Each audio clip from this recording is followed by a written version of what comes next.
누가복음 8장. 예수님과 함께한 여자들. 그 후에 예수님께서 여러 성과 마을을 두루 다니시면서 하나님 나라에 관한 좋은 소식을 전하셨습니다. 12 제자들도 예수님과 함께 다녔습니다. 악한 영과 병에서 고침을 받은 몇몇 여자들도 함께 있었습니다.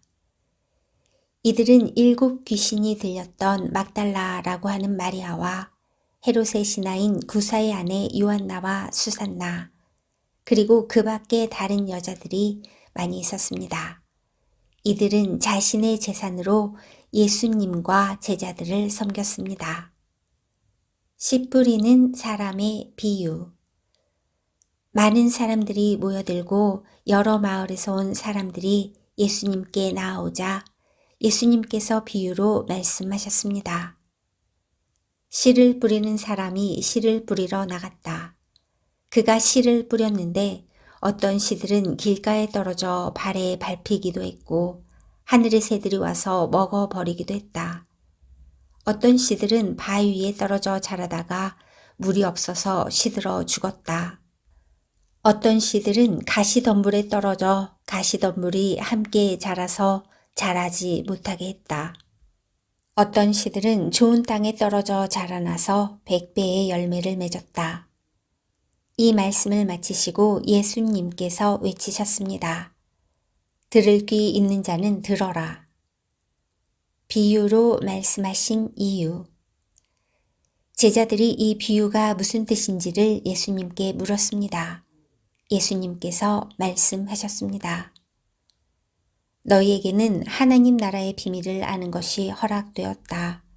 그러나 다른 사람들에게는 비유로 말하였다.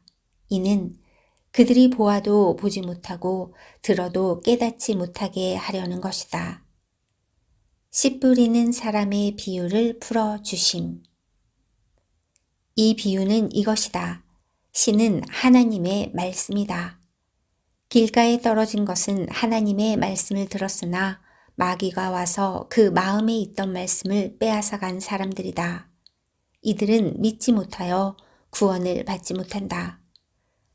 바위 위에 떨어진 것은 하나님의 말씀을 듣고 기쁨으로 받지만 뿌리가 없는 사람들이다. 이들은 잠시 동안 믿으나 시험 받을 때에 넘어진다. 가시덤불에 떨어진 것은 말씀을 듣지만 살아가는 동안 재물에 대한 염려와 인생의 향락에 사로잡혀 열매를 맺는 데까지 자라지 못하는 사람들이다.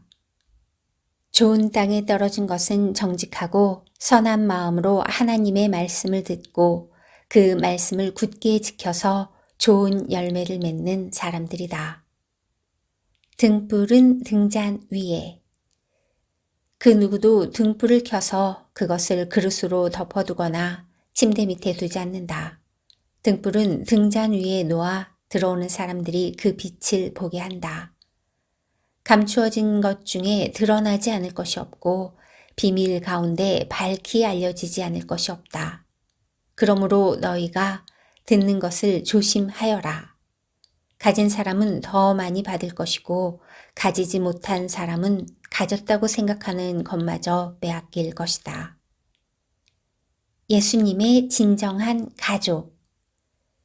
예수님의 어머니와 동생들이 예수님께 왔습니다. 그러나 많은 사람들 때문에 예수님께 가까이 갈 수 없었습니다.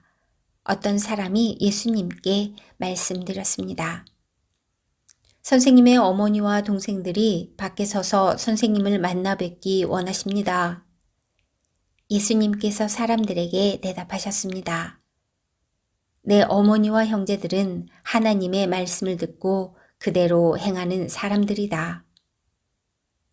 풍랑을 잔잔케 하심. 어느 날 예수님께서 제자들과 함께 배에 오르셨습니다.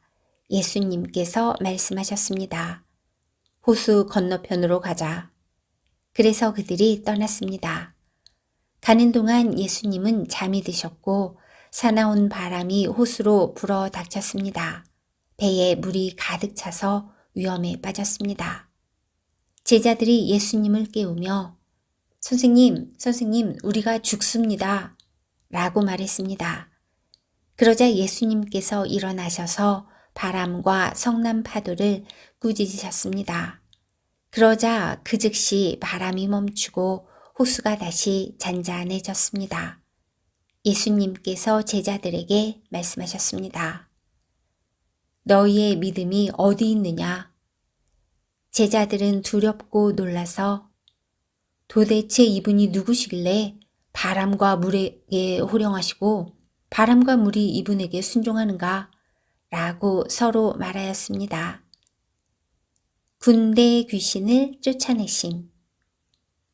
예수님과 제자들은 갈릴리 건너편 거라사 사람들의 마을에 닿았습니다. 예수님께서 배에서 내리시니 그 마을에 사는 귀신 들린 사람이 예수님께 다가왔습니다. 그는 오랫동안 아무 옷도 입지 않았으며 집에서 살지도 않고 무덤에서 살고 있었습니다. 그는 예수님을 보고 소리를 지르며 예수님 앞에 엎드렸습니다. 그리고 큰 소리로 말했습니다.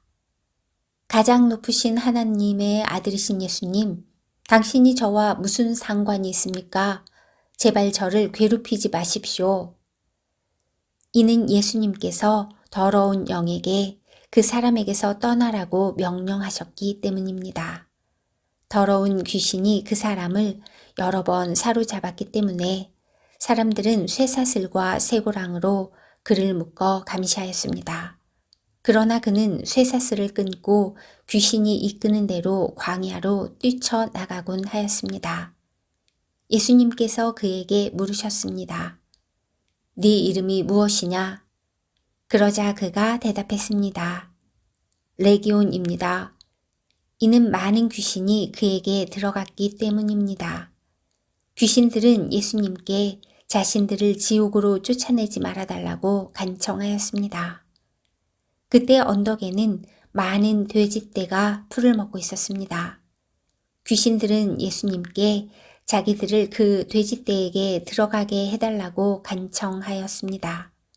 예수님께서 그렇게 허락하셨습니다. 그러자 귀신들은 그 사람에게서 나와 돼지떼 속으로 들어갔습니다. 순간 그 돼지들은 비탈을 내리달아 호수로 들어가 빠져 죽었습니다. 돼지를 치던 사람들이 일어난 일을 보고 도망쳐 이 사실을 성과 마을 사람들에게 전하였습니다. 사람들이 일어난 일을 보려고 예수님께 다가갔습니다. 그리고 귀신이 나간 사람이 옷을 입고 제정신으로 예수님 발 앞에 앉아 있는 것을 보았습니다. 그들은 두려운 생각이 들었습니다. 이 일을 목격한 사람들이 귀신 들린 사람이 어떻게 온전하게 되었는지를 사람들에게 말해 주었습니다. 거라사와 그 주변에 사는 모든 사람들이 예수님께서 자기들로부터 떠나줄 것을 간청했습니다. 이는 그들이 무서움에 사로잡혔기 때문이었습니다. 그래서 예수님께서 배를 타고 돌아가셨습니다. 귀신이 나간 사람이 예수님을 따를 수 있게 해달라고 예수님께 간청하였습니다. 그러나 예수님께서 그를 돌려보내며 말씀하셨습니다. 집으로 돌아가서 하나님께서 너에게 하신 일에 대해 사람들에게 말해라. 그래서 그는 모든 마을을 다니며 예수님께서 자기에게 얼마나 큰 일을 행하셨는지에 대해 전하였습니다. 아이로의 딸과 예수님의 옷을 만진 여자. 예수님께서 돌아오시자 많은 사람들이 예수님을 환영하였습니다. 이들은 예수님을 기다리고 있었습니다. 야이로라는 사람이 앞으로 나왔습니다. 그는 회당장이었습니다. 그가 예수님의 발 앞에 엎드려 자기 집으로 와 주실 것을 간청하였습니다. 야이로에게는 12살 된 외동딸이 있었는데 그가 죽어가고 있었습니다. 예수님께서 야이로의 집으로 가시는데 많은 사람들이 예수님께 바짝 붙어서 밀어댔습니다. 그 중에는 12년 동안이나 혈류증을 앓고 있던 여자가 있었습니다. 의사에게 많은 돈을 썼지만 그 누구도 그 병을 고칠 수가 없었습니다. 그가 예수님 뒤로 와서 옷깃을 만졌습니다. 그러자 즉시 피가 그쳤습니다. 예수님께서 말씀하셨습니다. 누가 나를 만졌느냐? 사람들은 모두 만지지 않았다고 말하였습니다. 베드로가 말했습니다. 선생님, 많은 사람들이 에워싸면서 밀어대고 있습니다. 예수님께서 말씀하셨습니다. 누군가 나를 분명히 만졌다. 내게서 능력이 나간 것을 안다. 숨길 수 없다는 것을 안 그 여자는 떨며 나와 예수님 앞에 엎드렸습니다. 그리고 사람들 앞에서 왜 자기가 예수님을 만졌는지 또 어떻게 즉시 병이 나았는지를 말씀드렸습니다. 예수님께서 그에게 말씀하셨습니다. 딸아, 네 믿음이 너를 구원하였다. 평안히 가거라. 예수님의 말씀이 끝나기도 전에 회당장의 집에서 온 어떤 사람이 회당장에게 말했습니다. 따님이 죽었습니다. 그러니 선생님을 더 이상 괴롭히지 마십시오. 예수님께서 이 말을 들으시고 대답하셨습니다. 두려워하지 말고 믿기만 하여라. 그러면 살게 될 것이다. 그 집에 이르러 예수님께서는 베드로와 요한과 야고보 그리고 소녀의 아버지와 어머니 외에는 아무도 함께 들어가지 못하게 하셨습니다. 사람들이 소녀를 위해 슬피 울고 있었습니다. 예수님께서 울음을 그쳐라. 그는 죽은 것이 아니라 자고 있다. 라고 말씀하셨습니다. 그러자 사람들은 예수님을 비웃었습니다. 그것은 소녀가 죽었다는 것을 알고 있었기 때문입니다. 예수님께서 소녀의 손을 잡고 불렀습니다. 아이야, 일어나라. 그러자 영혼이 돌아와서 소녀는 즉시 일어났습니다. 예수님께서 그에게 먹을 것을 주라고 명하셨습니다. 그 소녀의 부모들은 놀랐습니다. 그런데 예수님께서는 일어난 일을 아무에게도 말하지 말라고 지시하셨습니다.